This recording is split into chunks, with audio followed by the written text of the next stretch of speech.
Hola chicos, muy buenas tardes. El tema de hoy es hablar sobre las actividades de promoción y educación para la salud. Continuamos con el tema de geriatría. Pues me agrada volverlos a saludar. Espero que continuemos pues con mucho entusiasmo con este reto. La verdad sé que es un poco difícil para muchos, pero vamos a meterla toda como, pues ahora me acaba de llegar un mensaje muy bonito donde me dice que me agradece pues porque estos retos de alguna manera nos enseñan a ser como o aprender muchas cosas nuevas y eso hace que enriquezca pues nuestro léxico, nuestra vida, nuestra cultura, pues absolutamente todo lo que tiene que ver con la parte de educativa, ¿no? Créanme que para mí también ha sido un reto bastante grande y pues nada, espero que lo tomemos positivamente y cuando nos demos cuenta de lo que hemos logrado, o sea, nos reiremos de todas las adversidades que hemos presentado. Entonces, continuamos pues con este tema que yo creo que es muy fácil para muchos, incluso es bastante conocido. Entonces, pues vamos a hablar a continuar de cómo debe actuarse sobre los siguientes aspectos. Estamos hablando entonces de las intervenciones que se realizan al adulto mayor. En este caso, entonces, ¿qué tenemos que tener presente? El ejercicio físico, ya se los había mencionado el día de ayer. Vamos a tener en cuenta cuánta cantidad de ejercicio debe hacer, el tiempo, la frecuencia, la duración y qué tipo de ejercicio debe realizar un adulto mayor. Vamos a tener en cuenta también la parte nutricional, donde están los extremos que de alguna manera los extremos nos llevan a una patología anexa a lo que ellos ya llevan. Entonces, dentro de la nutrición, vamos a observar la obesidad como la desnutrición. En las personas, en el adulto mayor, se ve más frecuentemente es la desnutrición, incluso que puede llegar un adulto mayor a estar de una manera caquética. ¿Qué es caquético? Caquético es que envuelve la piel prácticamente los huesos, o sea que el tejido muscular no está, ¿sí? Hay falencia del tejido muscular, hay falencia de fibra, entonces por esto que los adultos mayores llegan a ese estado de desnutrición. Hablamos también del uso apropiado de medicamentos. ¿Cuál es ese uso apropiado de medicamentos? Como les hablaba el día de ayer, el adulto mayor no tiene como una cultura de cuidado sobre los medicamentos, cómo deben tomarse, a qué horas deben tomarse, la frecuencia en la que deben tomarse y que no deben mezclarse con el alcohol. Entonces, esto también lo tenemos que tener presente. Cuando estamos hablando del adulto mayor de 65 años, tenemos que tener en cuenta que ellos tienen un riesgo de caída muy grande. Entonces, vamos a hablar referente a esta prevención de caídas y que aparte de eso, todo lo que esto conlleva, tenemos que encerrarnos o tenemos que globalizar esta educación con la formación de los cuidadores. Como ya les hablo, el cuidador no solamente es aquella persona que yo le pago para que tenga experiencia en un cuidado y que me cuide pues a mi abuelito, no. El cuidador también incluye que es la persona que siempre está en la casa, que es el familiar responsable de él, y es a esta al que yo también le tengo que dar educación para poder, digamos, lograr el objetivo que queremos, que es optimizar la salud del adulto mayor. Entonces, ¿cuáles son esas actividades preventivas según el grupo de edad? Entonces, si estamos hablando de un adulto mayor de 65 años, eso es la población objeto nuestro, con el fin de limitar la presencia de las enfermedades como una neumonía por hemófilos influenza o tétanos. Es por esto que cuando hablamos de inmunización estamos hablando de qué vacunas, qué biológicos necesita el adulto mayor para estar inmunizado en esta etapa de su vida. Entonces, en esta etapa de su vida necesitamos colocarle pues la vacuna de la influenza, que es anual, y la vacuna del tétano. Además de eso, vamos a hablar de las prevenciones del alcoholismo y tabaquismo. ¿Por qué? Resulta que en los adultos mayores, ellos tienen una cultura, tienen una rutina, tienen ya unos hábitos donde han consumido pues toda su vida alcohol. El alcohol, llegar a decirle a un adulto mayor a esta etapa de la vida, oye, deja de tomar, es complejo, pero tengo que buscar unas estrategias para que esto pare, cese, no continúe con esta conducta que no es para nada favorable a su salud. Eh, la mayoría del adulto mayor tomaba, pues aquí estamos hablando de la parte de Santander, ¿sí? Donde la bebida alcohólica en ellos preferiblemente o es la cerveza o es el guarapo, ¿sí? Pero entendamos que ese tipo de bebidas en ellos causa enfermedades o hepáticas como una cirrosis, enfermedades a nivel cardiovascular como insuficiencias cardíacas. Entonces tenemos que tener presente que ese tipo de rutinas, ese tipo de conductas de no cuidado que ellos tienen, pues lo va a llevar a que se compliquen en la trayectoria de los años que les queda, pues aún por vivir. Es por eso que necesitamos hacer esa prevención del alcoholismo y también del tabaquismo. ¿Por qué? Ellos tenían unas conductas incluso donde ellos consumían muchísimo, cocinaban con leña. Esta leña ya los hace a ellos propensos de ser epocosos. ¿Qué es epocoso? Pues es la enfermedad pulmonar obstructiva crónica que hace que haya una alteración a nivel respiratorio y empiecen a tener incluso dificultades respiratorias. Entonces es por esto que estas conductas pues no nos favorecen para absolutamente nada. Y si le sumamos que la persona fuma, y en estos casos estamos hablando de un tabaco, ¿sí? Y incluso pues cigarrillo, entonces esas conductas hacen que se deteriore más la salud.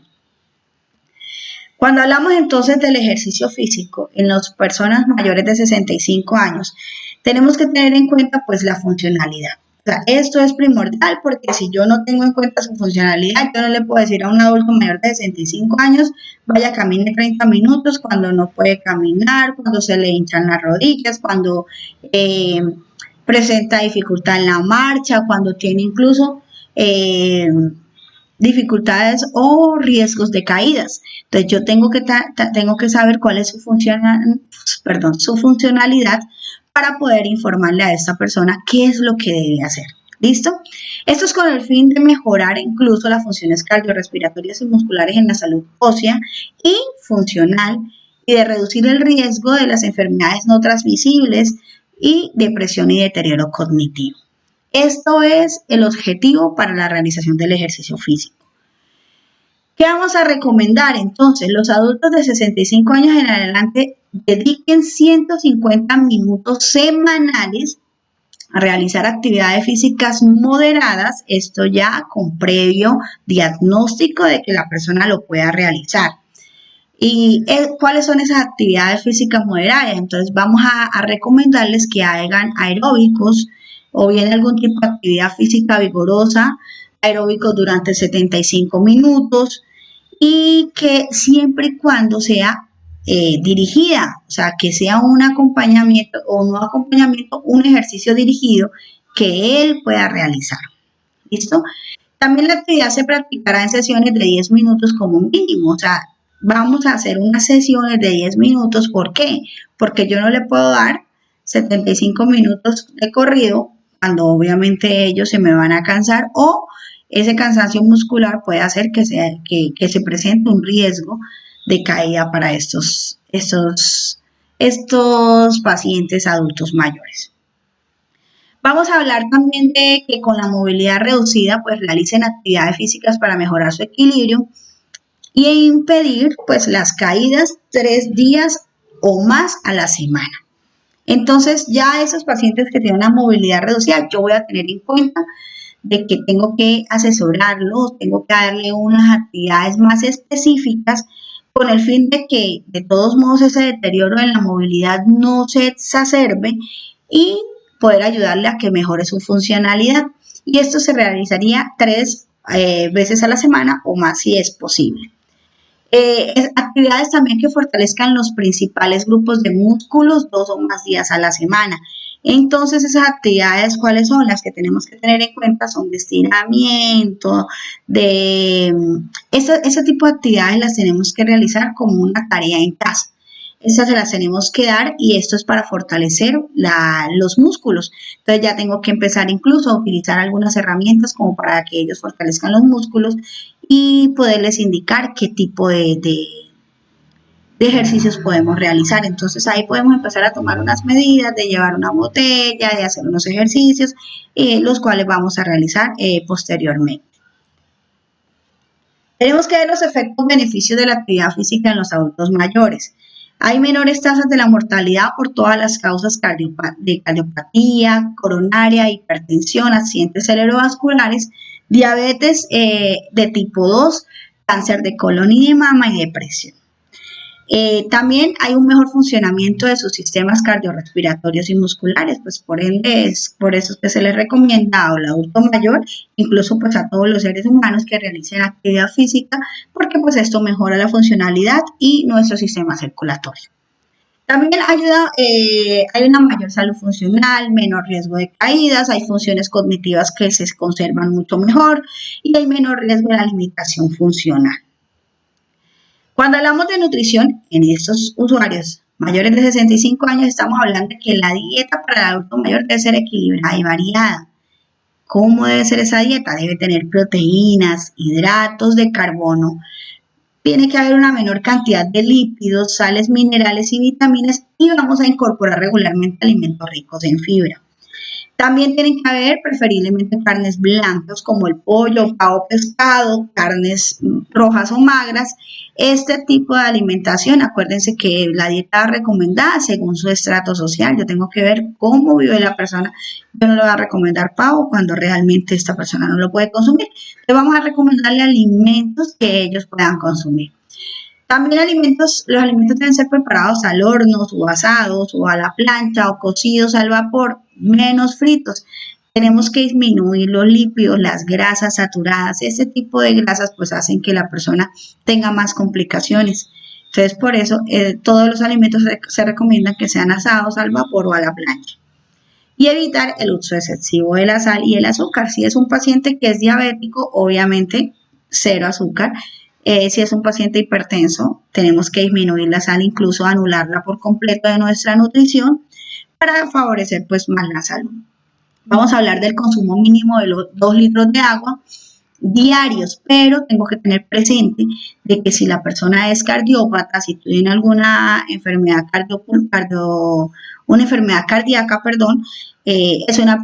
ende, es un paciente que no puede recibir abundantes líquidos, que por el contrario tiene una restricción hídrica y esa restricción pues hace que la persona no pueda consumir ese tipo de agua en cantidad.